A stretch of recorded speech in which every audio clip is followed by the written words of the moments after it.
So ekiseera si kyakujjako muntu n'omu naye ekiseera kyakukkiriza nti eggwanga lirina okudda ku siteepu endala lifune omukulembeze omulala kuba ne weginaaba myaka emeka abazungu baafuga Uganda emyaka 10 naye baatuka nabo ne bakola ki ne balemererwa ne batambula ne bagenda. Bano abazungu bagezaako okulaga President Museveni ensaabadde agifukidde nti yabaddewo nga regional leader. When it means deploying in this region, is there. Rwanda can assume that role right now. Kenya kyekigibeze Somalia. You withdraw, we are there. So we wajjawo ba Museveni abalala. Mu region Museveni is no more. Kyekisinga omutiisa. Abo bonna ba Saddam baali bakwano ba America. Naye we wajjawo patana akusinga ensi eri abakulembeze ensi ebamira. Karl Marx yakyogera naga nti abali mu buyinza bwe bafuuka abasuubuzi ensi ebegenda kubonaabona nnyo. Uganda kyetulimu. Bobi Wine nga yakajja bati ne abali bamukiririzaamu. Singa President Museveni yakyusizaawo n'agoba ku babbi n'akolako ku reforms mu kiseera ekyo singa alina credit. Naye kakati President Museveni kati Bobi Wine wamutuusizza ne bwakira ku makya n'akola ki? Bye byali ku Bashir batandika ku mukawunga ne badda ku butto nja ku makya nga bali ku kirala tolwadde bagati kati byonna bitwadde naye genda. Amawanga politics w'amawanga akyali mu Uganda. Politics w'amadiini akyali mu Uganda. Ate oyo n'atabuza. Ebyo byonna tukyabiina. Ebikyafu ebituleetera okubeera immature mu politics. Ti omuntu abona naye ajja n'omugamba nti gundi olwaki tomaga Abaganda biibi. Nabagamba President Museveni bw'aba yakyusa erinnya ku myaka 8 niye tumatinka bulwa tayinaayo kyataso ayinza okukyanga ye Muhammad oba tokyamusubirako ssente.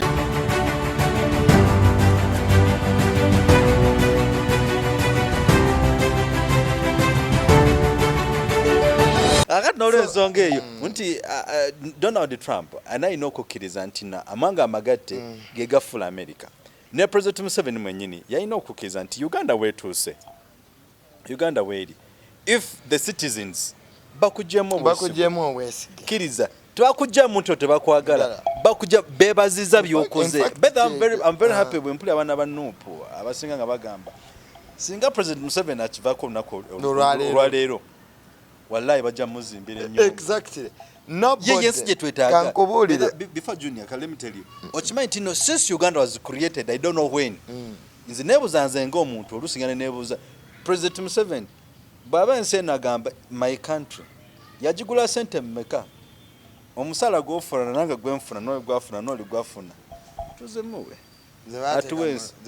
zibateeka mu kugigula anti nagambye nti entitlement ene yabayinga tekyali nayo. Then nekyokubiri kyetusaba nti no President Museveni alina okukkiriza kiriwo kiti Uganda weetuuse yensi erimu abantu ab'enjawulo kamba kumenyere. Okimanyi nti no mu nsi yonna ya Uganda abasomyeko tebaweza 5% abasomyeko abayina empapula nga credible papers nga yagenda n'akola P7 n'avaawo n'agenda n'akola senior 4 n'akola senior 6 ne bamutikira with a reasonable university still they're not even 5%. And with reasonable grade. Yes. Ojja kwesanga oli chali ali mu parliament senior 4 tiyagisoma senior 6 nagulangule the next day is the minister of a given section. Chitof. So meaning that if you are in such a society of people confused, if the confusion begins from the top, atene nokuvayo omwana better Uganda we don't need people with PhD to take decisions. Kale kama movement no wa diploma. What does the abaina PhDs to yambye? Naffe kyetulaga nti Bobi Wine ye kyafunye ye avudde mu kiraasi gye tulowooza nti abantu abo tebalowooza nnyo najja ate n'abakuba naye ekintu ekisinga obukulu professor byoyogeddeko nabyo bikulu era nga bituufu.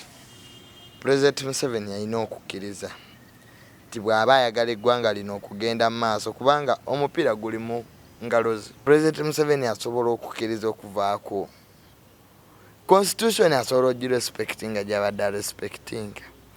Kati confrontation wakati w'abamuggyeko naye okulwana okusigala awo kawe ensinga okutya. Nze ekibuuzo kyange neebuuza, waliwo omuntu gobera naye n'ogamba babawadde ebifi by'ennyama mulimu bbirya, gwe n'ofuna bibiri oli n'afuna kimu naye nga n'olaba ekimu talina amannyo galya kifi kimu naye alwanira kino ekyokubiri aba agenda kiriisa ki? Mukiro kyentegeeza President Museveni at this moment, my boss, my father, my grandfather, I'm not disagreeing with you of what you've done. I really appreciate President what you've done. But at this moment, what is that President that you think you can reverse and make things better? It is my question. After 35 years. Oh, there are people who haven't, got something to eat. Bazukulube. Ngayagala ku gino emyaka alwana nabo baliyeko. Okimanyi for us in psychology tugamba ati poor plan with what called 4 P's. Poor planning leads to poor performance. If you have proper planning, you have proper performance. If you did not have proper planning on day one when you're president, you can't do anything at this particular moment. Kakati tudawa. So, ebizibu bya Uganda binene naye ke tusabe abantu baffe n'abatutwala abakulembeze beekubawo mu kifuba ne bamanya nti obugagga bwe bafunyeeko bumala, ne bamanya nti sente z'omuwi w'omusolo ezigenze mu pulogulaamu n'osanga operation wealth creation yakutte ebbiliyoni 14 n'ekomyewo ba crime preventers. Naye ng'omulimu gwayo gwali gwa kugaba nsigo na kujja bantu mu bwavu. So I don't know that's the wealth they are creating to buy as many bullets as possible to kill Ugandans, and they say, hey, we are doing well in agriculture. Nze sirabangako nsinga backbone ya agriculture naye nga president waamu akwata bucupa nayigiriza abantu irrigation farming atagabangako mu byuma nga Saudi Arabia Israel ziri mu ddungu naye zitusinga okulima. So I think ekisinga mu Uganda is to come back and we make policies and we build institutions okulaba nti ng'abana Uganda tutwala eggwanga lino mu maaso. N'ekyo kinaasinziira ku bantu abayekera abagenda okulwana okununula eggwanga lino, bo bayimba mirembe bagamba twabanunula twabawa emirembe ate mwagala kutujjako. So ekiseera si kyakujjako muntu n'omu naye ekiseera kyakukkiriza nti eggwanga lirina okudda ku step endala lifune omukulembeze omulala. Kwa ne uginaaba myaka emeka abazungu baafuga Uganda emyaka 10 naye baatuka nabo ne bakola ki? Ne balemererwa ne batambula ne bagenda. The Great Britain. So it is not how powerful you are, it's about character. That's what has shaped the Nkurumas. That's why the Mandelas are remembered. It's not that they had so many people. It's not that they didn't want money, but it's character. We have to get leaders with character. Because if you don't have character, you not have principles. That's why I love His Excellency Kagame in Rwanda. He's a man with principles. You disagree, you disagree. He will tell you point blank. You cannot do that in Rwanda. And you never do it. So, but if you have a president, ajja wano n'aseka n'abaga nti alumirirwa abannayuganda mu COVID, n'aleka ababbi ne babba buli kye baagala, n'amala n'akomawo n'awa speech n'ati kakati bannange emisolo tukolekitinga tugenda kuzimba kati eshuba n'abba ssente za URA n'atamukwata. President y'omu n'akomawo ebisuubizo bye yasuubiza okukebera manifesto ya 2026 byebimu. Tubulanga ne presidential debate tesobola kubeerayo. Kati agenda kwansalinga kyaleke ki? Abantu abadde abatya abadde ameetinga ba leaders yeritikira seri gye nagambye etakuta etebuuzangako bibuuzo So the president, he rather gives the elite class money Andrew Mwenda to come and write nonsensical articles. Naye kakati kugwe omusajja omwivu ekintu kino kiraba wakuba nti elite class, yes, they've done more harm than good. Tubawe magezi ki?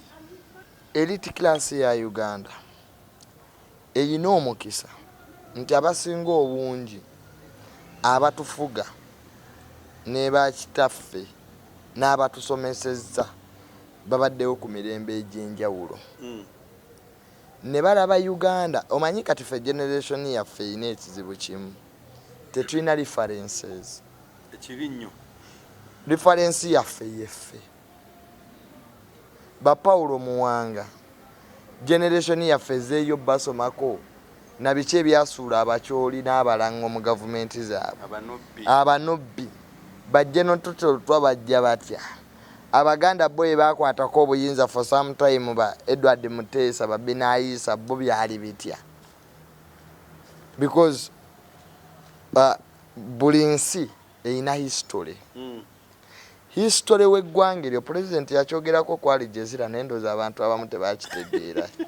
Omanyi ebiseera ebimu ayogera ebintu ebituufu ebirimu amagezi ebirimu ideology era bw'omuwuliriza ng'ayogera omuwa akalulu. Bw'osoma speech ze zaasoma ndooza waliwo ababimuwandiikira bituufu naye nga theoretically kisigala wali kyamanyi kyokka kya ntalo kulwana nti ne age limit eweetaagisa ababaka okutuula bateesi yabasindika special force ne bakuba emiggo. Ekyo kyakimanyi era ye Mwami Museveni oba tokkiriziganya naye awo bamulabewo oba okulira bazungu ajja kuteekako buli kimu kyawulira kyayagala. Bw'oba tokkiriziganya naye awo bamusiyazi.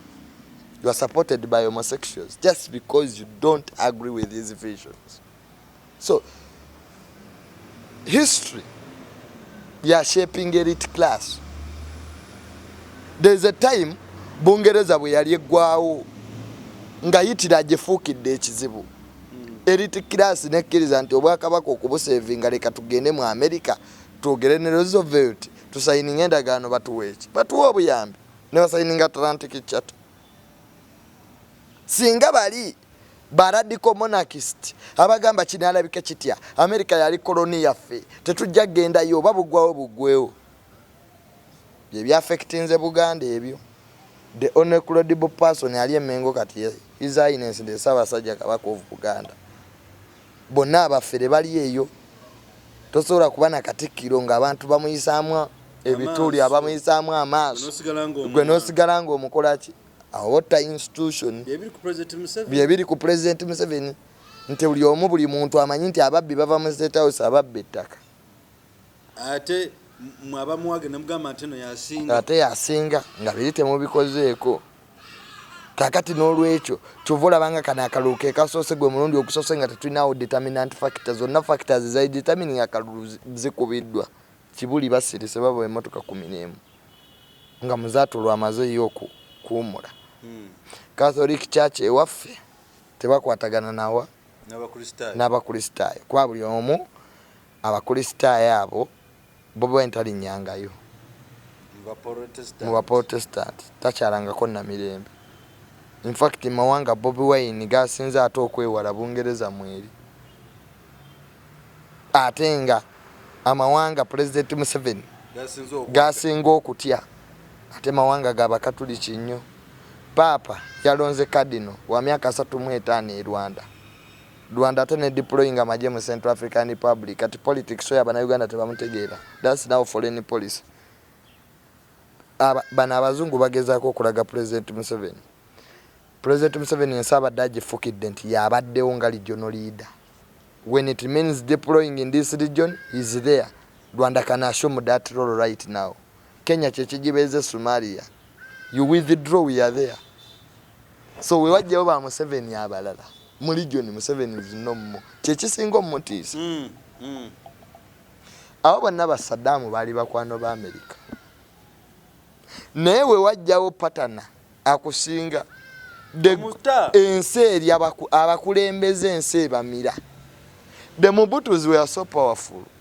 mutabani wa Mbuti yasomeranga de Bufaransa enyonyi erabirayo ekitabo nekoma mu kubo neddayo. But the moment the Museveni is emerged, the Mobutu started becoming a liability. The moment whites identify a person who can do another job, tovulange chimuli kumimwala white influence foreign policy yaffe eweddewo. Foreign policy eweddewo. Amajebe gaffe bagagoba mu Central African Republic.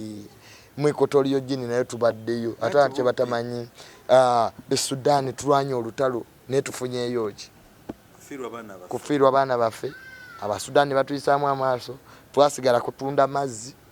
Gana ag'okunwa ge tulimu nga Kenya yeri muliyo ezimba apartments eyinayo banks. Ffe gye twakuba mundu yo muna Kenya gyakola ki gyateeka bank gyafunidde emirembe gikola business ezirimu amakulu.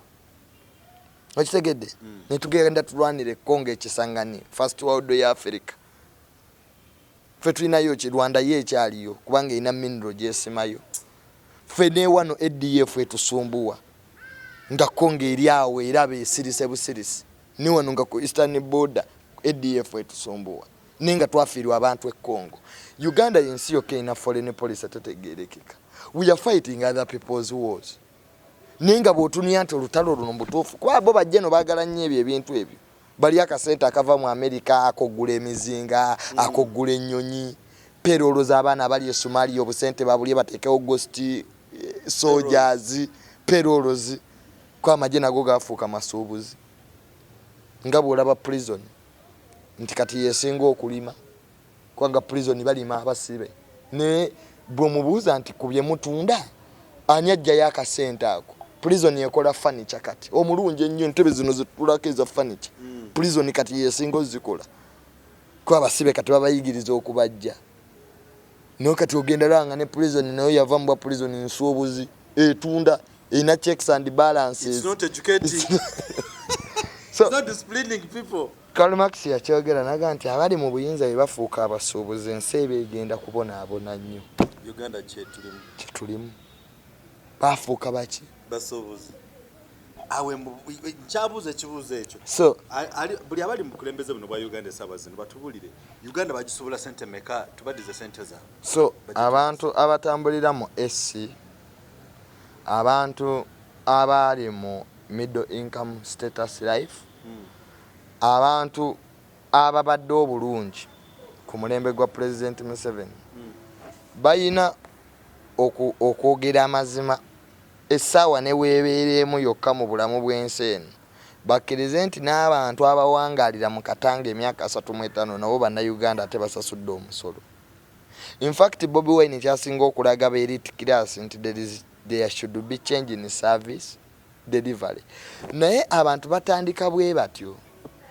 Bobi Wine nga yakajja bati ne abali bamukkiririzaamu singa President Museveni yakyusizaawo n'agoba ku babbi n'akolako ku reforms mu kiseera ekyo singa alina credit. Naye kakati President Museveni kati Bobi Wine wamutuusizza ne bwakira ku makya n'akola ki bye byali ku Bashir batandika ku mukawunga ne badda ku butto nja ku machanga bali ku kirala tolwadde bagati ay kati byonna bitwadde naye genda bezo bekyali era bwekite ebintu ebijja abantu batandika na demand nga bongeza musolo kola chapati gwangano ba yali ngano ate nga beera bidengano ye stable food yaba amasajja takane ne President Museveni naye bwetyo twatandika. Lwaki Uganda buli mukulembeza jjawo yenna tuyuwa musaayi all leaders babadde tuyuwa musaayi kubanga nationalism omuntu akyalaba tamale ng'omukatuliki. Omanyi lwaki Katonda bw'ama yawangula erubaga kubanga bakatuliki bamuwagira. Omanyi lwaki Kawempe efugibwa basiraamu Muslim region. Omanyi lwaki Lukwago omusiraamu yaliwo mu Kampala Honorable Nsereko yaliwo waliwo nsonga lwaki. Omanyi lwaki Butambala ekyafugibwa basiraamu omanyi wogende waffe Villa Maria Masaka eddiini gyeva bakatuliki ebuddu naye omusiraamu tajja fugawa. Kakati tukyalimu ebyo ne tuva ku ebyo omuntu yenna bw'agamba nti ebintu ebyo tebiri mu politics aba akulimba. African politics is like that. N'abacukuye Kenya batuula ne bagamba nti kati tuddawa. Era nze manyi nti waliyo forum ey'aba westerners. Gyeri ne tebasobola kyogera nti gyeri nenze manyi gyeri nga bwe baisanga ku faamu zaabwe ne batuula. Nga America begamba tuyisa mugagga n'okusooka okutuyisiza kino the secret world eyo. So amawanga politics w'amawanga akyali mu Uganda. Politics w'amadiini akyali mu Uganda. Ate oyo n'atabuze w'amadiini akyali mu Uganda. Nze nsabira Namirembe, bano basabira ki? Kakati tonatuuka ku presidentials ze twagala ku mukulembeze naye tukyali mu divisions. Obwakabaka nazo factors true. Gundi kubanga mu Uganda, gundi kubanga mu so ebyo byonna tukyabiina. Ebikyafu ebituleetera okubeera immature mu politics. Ti omuntu abona naye ajja n'omugamba nti gundi olwaki tomwaga Abaganda biibi, Abaganda babbi. Kyekirimu kiri nankwada si babbi naye bakimuplantingamu. So tuba tetusobola kutambula kugenda mu maaso nga tukyali muki mu ebyo nga badde pesa bakwata Bobi Wine baludda ki baludda mukujja nga tunataka okuva ku mpewo zaffe. Samarazinga muko katono ku mukyalo no donizere sente baze mu bye katenga mukwano gwo. So olutalo oluli erubaga ne Ssaabasumba sente Bobi Wine abadde nnyo mu Catholic Church. Era buli wokuba Ssaabasumba oba okwendeza maanyi ga Bobi Wine. Bano abe Namirembe waliwo abawa sente bakube Ssaabasumba. Wadde Ssaabasumba alina weaknesses ze ng'omuntu naye alina byakoledde church ne Uganda. In fact bw'ogenda e Luweero ekizimbe ky'Abakatuliki ekiri e Luweero kye kisingamu obulungi. Centenary Bank. Bw'ogenda ku masomero ag'Abakatuliki ekereziya tebagyepankirako. Ekereziya nga yaggaddewo amasomero gaayo otegeera nti gavumenti ya Uganda sente eryandi. Kolo bw'oba wakyawa Museveni katukolo ojja mukyawa nnyo.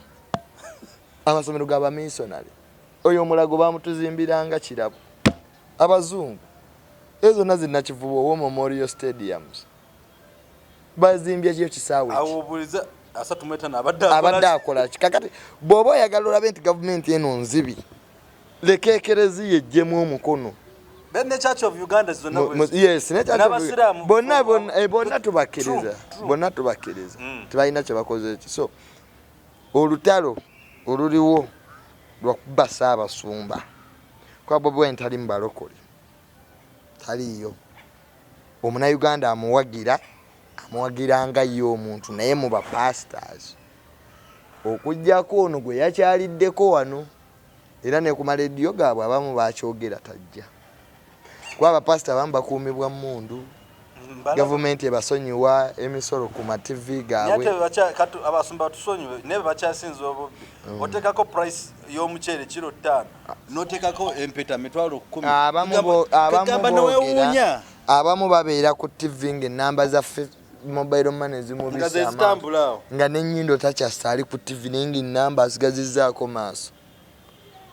Joyo Katonda bw'otunuulira kyaki zaabwe n'ebbaala toyawula eri ebeebulamu mwenge nayo okufuuka ebbaala. Onomanyira bibeera eri mu old ne bayimba baleekaana. Katonda taleekaanirwa. God is a holy being. Ate Katonda tagambangako mbu yagamba omubiri gwo kuuma omubiri gwo kubanga ye tempo yange. Katonda ali mu mutima gwo tobunoonyezanga walala. Sikuteekako bino abanaddiini abamu mu basinga oddiini you are more religious than the religious leaders themselves. Nti abamu bagenda kunoonya kasente tegeera. So totekanga trust yo mu bantu abasinga baffere. Era bwe nayogera ne Secretary General waffe Lewis n'atugamba nti project eyo yali underground. Ne mugamba yali underground naye ekiseera kyayo kyali kituuse okukola ki okuvaayo.